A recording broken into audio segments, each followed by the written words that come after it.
Hello and welcome to another Let's Play Heads Up. We're against a Russian guy, so I assume he's gonna play really aggressive. We have ace 3, if he 3-bets me here, I'm just gonna inside shove.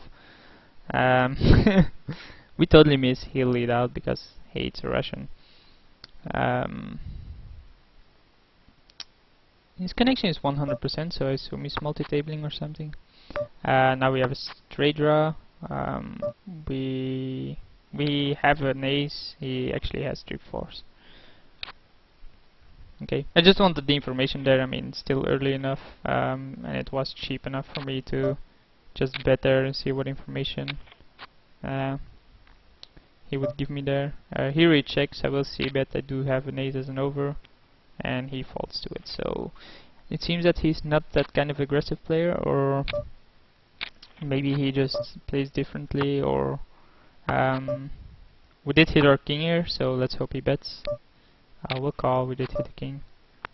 We'll call again, seeing that we still have the king, so yeah. Maybe we should have re-raised, I don't know.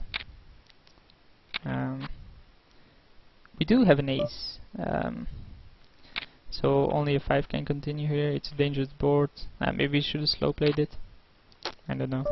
Because who's gonna call me there, right? We hit our 8. We still have our 8.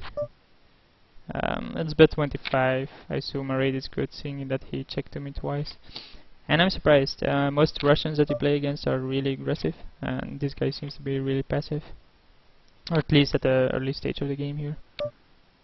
He also limps and stuff like that. My hand totally missed, but I get to see a free flop. He then c-bets pot size.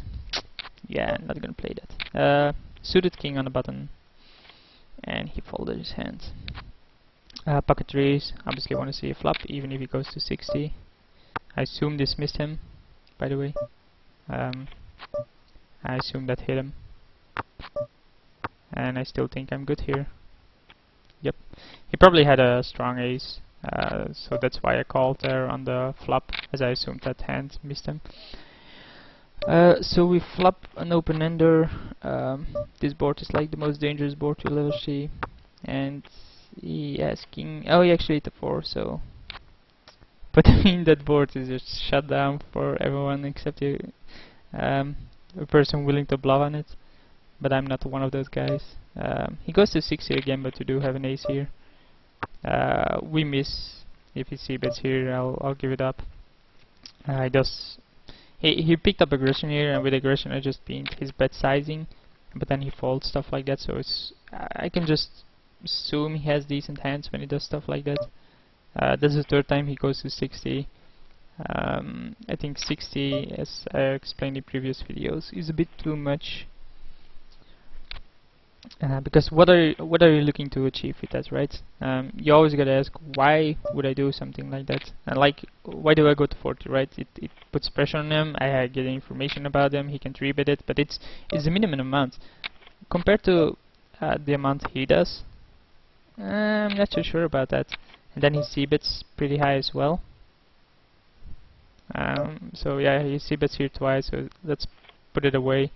But I mean, 60, it's just too much. You're looking to play big pots, while stuff like this, heads up, you just wanna find situations and then slowly grind down your opponent. If you assume you're the better player, I'll put it like that. If you assume your opponent is better than you, hey, we have an open ender and a flush draw on the river though. We do have an ace here, so he folds. So like, yeah, what are you looking to do with the 60? Are you really thinking that you're strong enough?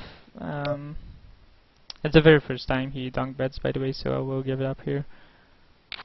Jack 10, I want to see a flop with, he'll just limps. We totally miss, so we'll give it up. We actually hit our jack. So I guess we'll bet here for once. Maybe he'll call. He doesn't. So it's still even. 7-4, I'll give up. I don't even want to see a flop with it at this point. 10 deuce, maybe, depending on his size. He's thinking about it. Thinking. And he goes to 80. Like, look at that. What am I gonna call you with? Pocket pairs, I'm gonna shove in your face. Um, Maybe I'm gonna shove it in your face. But you're basically announcing, hey, I have a really big hand. Please do something. And that's just not good, is it? It's a backdoor flush draw. 1 over, but again, 60 on a pot of 80. Raise it up, we do have ace queen. And we'll shove it in his face. He calls, he has pocket 7, so it's a classic raise. Gotta hit an ace or queen, and we don't, so he wins. Yeah, that's his very first 3-bet, so I assume they had a decent hand. But I mean, I'm willing to take classic races for now, so I'll see you for next one.